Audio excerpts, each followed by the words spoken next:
and welcome to another exclusive interview with 1700. You are here with your hosts Nick and Demi, and we have the absolute pleasure of interviewing what I think is Australian rock royalty, Eskimo Joe. Since forming in 1997, Eskimo Joe have become one of Australia's most influential and successful bands, with 6 studio albums and songs reaching the top of Australian music charts. Eskimo Joe have gone on to win multiple ARIA, APRA, and international awards. Not only this, they have also performed at multiple music festivals and events on a national and global scale, and have really been able to showcase their exceptional and timeless music.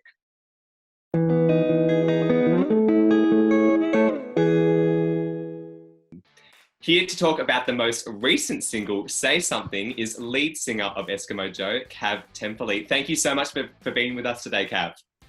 Hey, pleasure.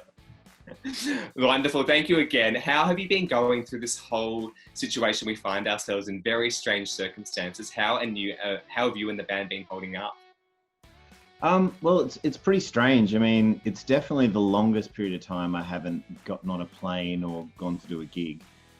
Usually within the period of about 2 months, I'd be out there doing something. And, it's got its pros and cons. Like, I do think that, I've got a family, and I think it's probably the best thing that's happened to our family in a long time, because we've just spent a lot of time together. And I've done a lot of writing through this time. People romanticize the idea that, you go on the road and you write songs in your hotel room. That very rarely happens. Generally, you're just like half living and just getting through a tour. And then when you get home, you kind of process all that information and then you write a song about it. So I've definitely I've had a real purple patch of writing through this time, which I think is really good. But, we make money by going out and playing shows. So that's kind of sucky that we can't do that either. And, it's awesome having a brand new song out, but, all of my interviews and everything are done like this. I don't get to see anyone in person. So it's weird. So there's highs and lows to it for sure. How are you keeping in touch with your bandmates? Because are they in the same city, or are you doing similar things like this? How are you kind of keeping in touch with kind of where you're at and just checking in with them as well? Well, Stu from the band lives in Fremantle, where I live, so that's not too hard. Though he's gone on holiday, so. Where? In Western Australia, it's massive. It's pretty much the size of Europe. But Joel is from the band is in Victoria, and everyone in Victoria has gone back into lockdown, so that's pretty hardcore. And me and Joel have done a bit of writing over Zoom, but it's just quite a slow process. It's not like sitting in a room with each other where you just figure out the song in one session. So we kind of check in with each other, and we've done lots of like Zoom TV interviews and stuff where we get to chat and all the rest of it. And we've done some really hilarious Facebook Live posts, which I'd never done before. But I think now in this current environment, everyone's a lot more enthusiastic to get on board with the whole social media thing, because it's like the only way you can communicate with the fans. So yeah, we've just kind of, been chatting on the phone, and the way me and Joel communicate is we'll just send each other a song, or if a new album comes up, we're like, have you heard this album? And, we just nerd out about that for a while. It's wonderful to hear, and it's so interesting to look at how, prevalent social media is in kind of this situation we find ourselves in, not only for artists, but for everyone kind of out there, the way to communicate, the way to get in touch. But it's really good to see that you've had a bit of fun with it. Could you tell us a little bit more about how the band formed? Obviously, it was back, in 1997, so a little while ago, but you've had some amazing experiences and some incredible memories. Could you tell us a little bit about how it kind of came together in the first place? Well, myself and Stu have known each other since since Stu moved next door to me when I was about 5 years old. So we became best friends about then, and we were just friends that whole time. And then myself and Joel started like a really bad funk metal band when we were in high school. And when funk and metal were cool, I think that these things always come around again. Let's hope funk and metal never comes around again.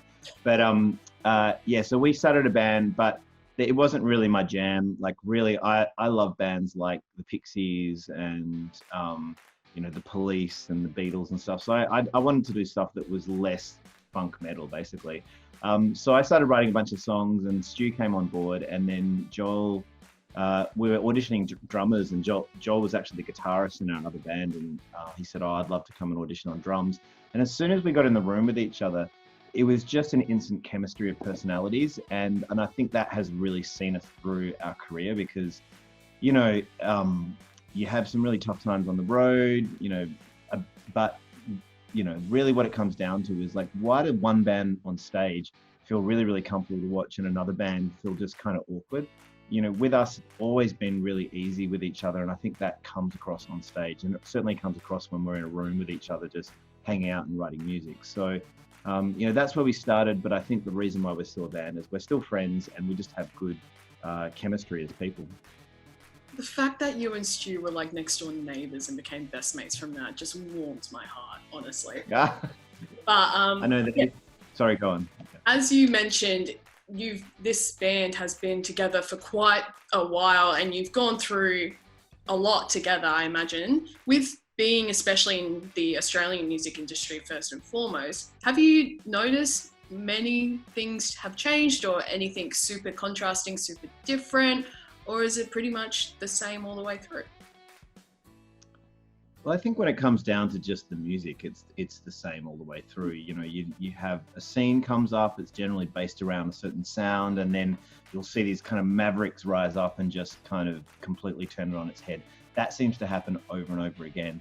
As far as, you know, what it was like to be a band when we first started as compared to what's going on releasing a new song now, it's a really different landscape. You know, no one buys records anymore, for one thing. That's a big part of it.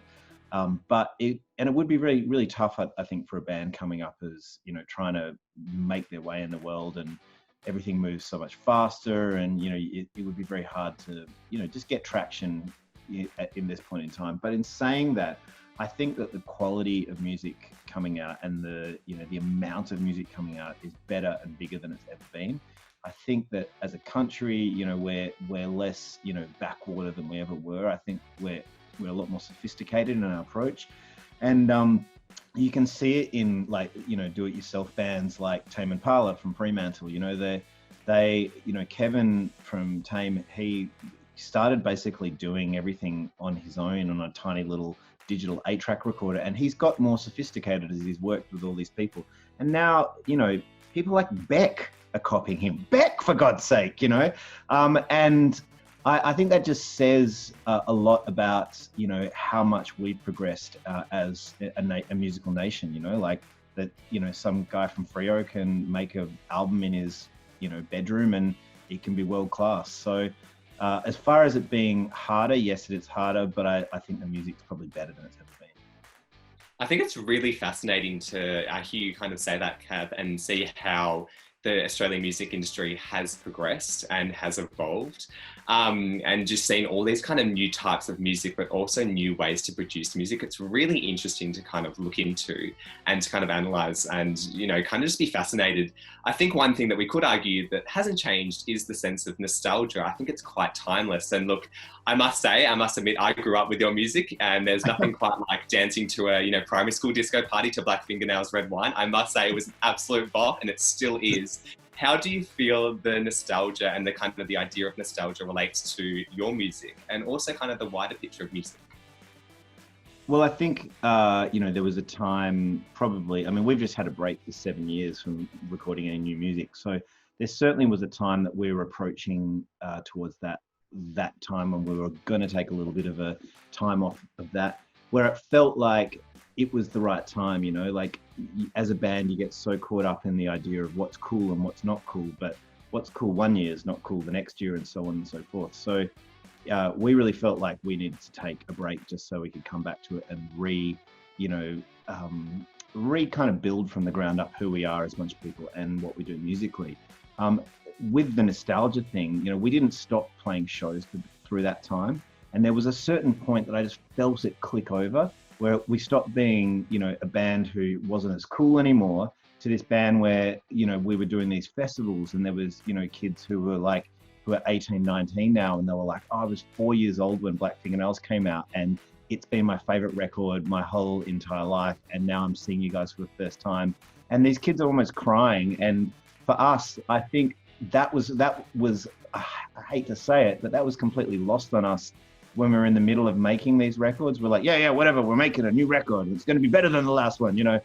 Whereas now it's not lost on us at all. We feel that, like, we feel very proud of our back catalogue, and we feel proud that, you know, we didn't just kind of keep making records because it was a commerce decision. We really stepped away because we thought, you know, we've done all we can do right now, and we need to step away and not ruin our legacy. That really came to the forefront when we did we did a bunch of shows with symphony orchestras around Australia. And that was probably the first time that we'd stepped on the stage and actually felt nervous. And we were looking at each other and we're just like, don't this up, you know, like, because we've got like a 78-piece orchestra behind us. And I think just that was probably the catalyst that reinvigorated us to kind of go, okay, there's something special still here for us. We need to make some more music.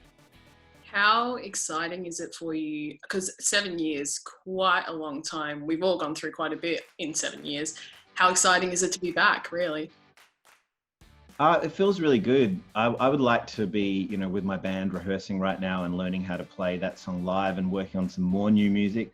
We didn't really know how people were going to receive it when we put the song out. We thought, let's just do this. We feel good about the song. We feel proud that there's a message behind the song. So we thought we'd just put it out and see how people responded. And luckily enough, the response has been overwhelmingly positive. So yeah, I would really like to be with my bandmates right now, actually writing and recording some new music. But as far as how it feels to be back, I think it feels really good. Like I feel like so much baggage, you know, that you carry when you're doing album after album has kind of been left, you know, in the water, under the bridge, or whatever the metaphor is. I don't know. No, it's really wonderful to hear that you kind of, it's a really good feeling to be back, and you should be so proud of the new release, Say Something, because it's another timeless bop that we're going to be listening to for a long time. Could you actually tell us a little bit more about the message behind it? Because we're reading up on it, and I think it's a really important message, particularly in the times that we're currently facing. Yeah, I started writing the song about a year and a half ago, and I was initially, yeah, I know.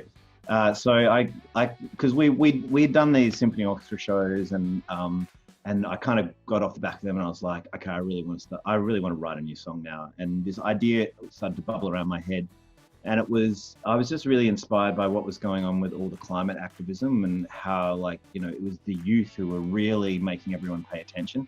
I thought that was epically inspiring, and so I started to write it about that. But as the song kind of progressed over the period of a year, it flipped into more of this statement about, you know, humanitarianism and how we treat each other and how we treat the planet, and just, you know, that we're at this precipice where it's not okay just to be a good bloke anymore, you know, and just kind of go, oh, I don't agree with that. You actually have to say something now. If you're like at a Christmas gathering and your weird, creepy uncle is making sexist comments towards women, say something. You know, if you're in the schoolyard and like some like other skinny white kid comes up to you and is like, oh, hey, my N-word, you know, it's just like, no, that's, you actually speak out and say, we don't say that word in this country, you know. It's actually a point in time where we actually have to say something. And that's really the statement of the song. And we're not trying to preach to anyone, but we really love the idea of inspiring people to start a conversation about these things. With all that in mind, then, did the lyrics come first in the process, or do you start more with the music, like the musicality of it and the kind of harmonies and all that, or are you more of a lyrics and then music person? Generally, like a lyric and a melody will kind of pop into my head at the same time. They kind of come hand in hand. And the first thing that came into my head was the chorus idea. And I just love I always have these grand ideas in my head of, like, you know, of what the song's going to be. And this is really dorky, but often what'll happen is I'll be like, you know, I'll be in my house and I'll be kind of cruising around, and I'll catch myself in the mirror and I'll just pretend that I'm doing the video clip to the song, even though I haven't even finished writing it. I'm just like, so I was imagining in my head like this chorus of like all of these like climate activists just going, say something, you know, like that was what I was imagining in my head. So that was the first kind of part of it. And then I started to think about, what would happen in the verses. And the verses were, we spend so much of our time, with our phones just kind of, and suddenly it's gone dark and you don't even realize, but you're just mesmerized by this, you check your news feed again and it's generally all bad news, and this idea that, the world was like this broken home. It's just completely dysfunctional, and how people are communicating with each other. And we don't own the earth. We're just here. We're just borrowing it for a little while. So that's kind of where the verses ended up going. You mentioned the music video, and this is actually a really interesting story. Joel put that together. He edited and produced it, but he did it in isolation. Could you tell us a little bit more about this? Because this sounds really fascinating. Yeah, like late in the piece. I mean, we've done so many albums for so many years, and suddenly he's like, "Oh yeah, I edited together a video clip." I was like, "What? When did you have this spontaneity?" Yeah, I was suspicious. I was like, surely your parents have helped you with your homework. But no, he did it all himself. And it looks pro. He kind of just, Joel is a classic cat napper. Like, he doesn't ever sleep for like long periods of time. And he, he's just been in like, not like an insomniac because he'll sleep, but he just doesn't sleep at night. So he woke up, in the middle of the night and had nothing to do. And so he went in and just found all of this kind of found footage and started editing together this lyric video. And he showed us, and I was like, it just looks so legit. I was like, really? You did this? This is amazing. So we then once we were like, cool, let's do this. Let's make this the video. Then we had to go out and purchase all of the footage. So it was ours. And it was really cool because I love this with art in general, and even if you sit in a room and you write every single part of the song and then record it all yourself and all the rest of it, there is a point in every single piece of art where you have to collaborate, and that collaboration brings in all of these things that you never thought would happen. And I think that lyric video is a really good example because, again, we started writing this about climate activism, but when he did it in isolation, he was editing together all these like deserted streets. So it just like, it was like the ISO video, then, that inspired the artwork for the single, and all of these things were kind of a little bit serendipitous. And I love that. I love that you can't plan these things all the way through. They just kind of, the real world comes in and goes, oh, now this is happening. I thought that was very cool. Yeah, and like we've spoken a lot about spontaneity with the artists that we interview, and kind of that, sometimes music kind of just happens, and kind of the whole thing around music, it happens. You can't really plan for it. You can sit down and you can start writing lyrics, but at the end of the day, the true lyrics and the lyrics that you really want to be talking about and expressing to your audiences, they come through this kind of spontaneity and this, instant moment of, oh my God, I know what I want to write. Do you kind of feel like that relates to your music as well? It's almost unpredictable. Yeah, I'm a big believer in the subconscious. I think that's really where all of the gold comes from. I mean, all of us here in this little Zoom meeting, there has never been a human being in the history of the world like yourself. So when you, delve down into the subconscious, you pull out truly original thoughts that no one has thought of before. And, lots of my favorite artists, through time, use the subconscious. And I think that at some point in time, you have to, be spontaneous. You can't, if you, sit there waiting for the kettle to boil or whatever, you're never going to come up with a great idea. I do a podcast, which is a songwriting podcast called Hat Jam. And I sit down with different artists from, all over Australia and sometimes different parts of the world. And I go into their jam room and we play this game called Hat Jam, where we pull literally names out of a hat, and they're songs by artists. And so the first name that they pull out, say it's like Eurythmics' Sweet Dreams, we then have to sit down and write a verse in the vein of Eurythmics' Sweet Dreams. And then we pull out the next name, and it might be like James Brown's Sex Machine. And then we have to write a chorus in the vein of James Brown's Sex Machine. And then we stitch them together. And sometimes it goes well, sometimes it goes absolutely terribly. But the number one thing they all talk about, because at the beginning of the podcast, I always say, tell me when the ideas come for you, which is this thing you're talking about, which is, spontaneity and that first flash of inspiration. And everyone generally says when you least expect it. When you're doing a menial task like doing the dishes, or you've just walked back inside because you forgot your keys, it's like, that's when it comes, that's those moments, and that's that spontaneous moment. So with that, because how long have you been doing that podcast then? We've been working on it. I do it with my wife. She is under the name Studio Cat because she's comes up with all the facts and important information. We've been recording it for about 1.5 years, but we just launched it at the end of last year, and we were set to do about another 6 episodes. But the last episode we did was with Ben Lee in LA, and then we got back, and 2 weeks later we're in lockdown. So we managed to get one more episode recorded in isolation with Dallas Frasca, but it's a lot of work for someone else to do if you're having a Zoom conversation and recording yourself. It's a big, complex thing. But so we decided to call those first 6 episodes season 1, and then when we get out of isolation, we'll start season 2. It's so cool, so much happening, so many exciting things happening. You've just released Say Something, you've got this podcast happening. I'm excited. Is there more exciting content we can expect from not only you, but from Eskimo Joe in kind of the coming weeks, coming months? I would like I would like to say that we've recorded a whole record and we're ready to drop it, but no, we were planning on getting back into the studio end of July.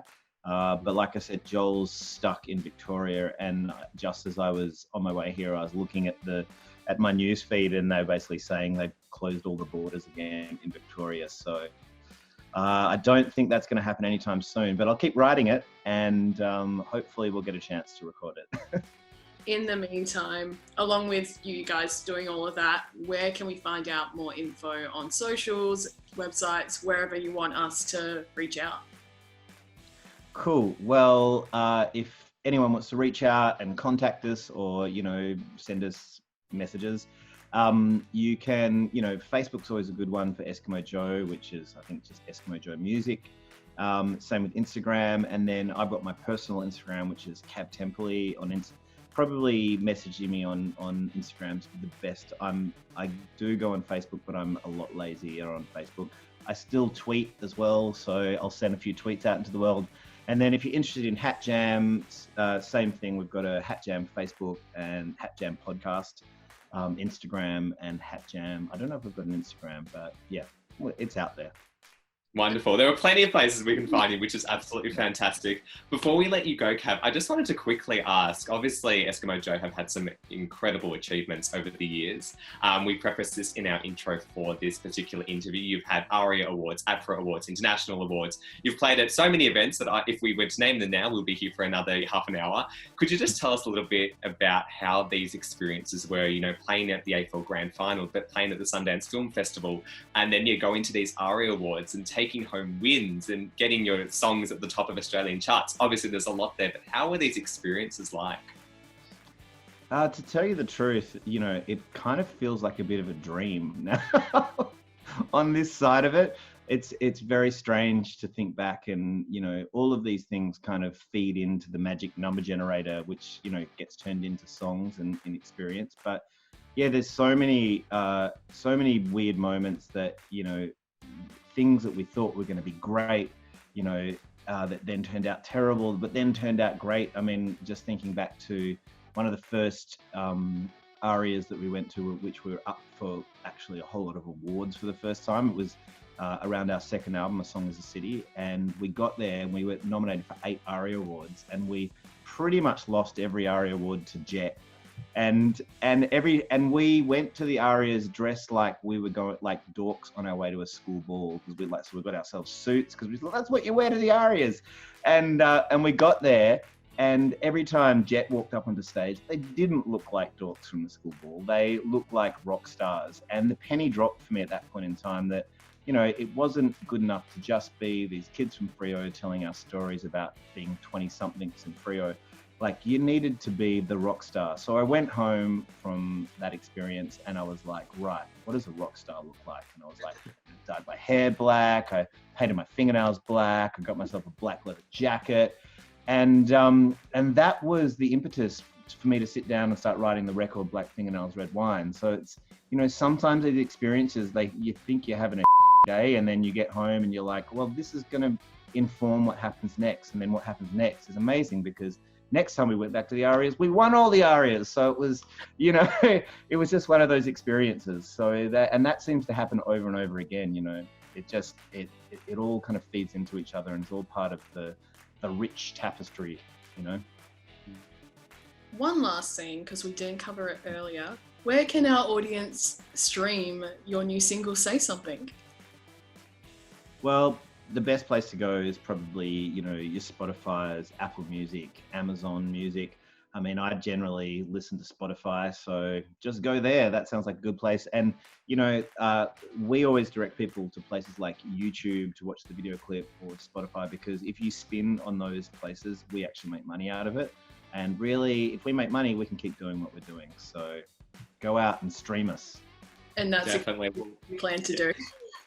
And I think a lot of our viewers will be doing that exact thing. Look, thank you so much, Kav, for joining us today. We really appreciate you taking the time to speak about your musical journey and your newest single, Say Something. Definitely one to stream for plenty of years, as I said before. But we would also like to wish you and the rest of the band, Stu and Joel, the absolute best for the future. We can't wait to see the more incredible things you're going to do, and hope that the next, you know, few weeks, few months, whatever it may be in these strange circumstances, are also okay. Thank you so much, guys, and we really appreciate your support. So cheers.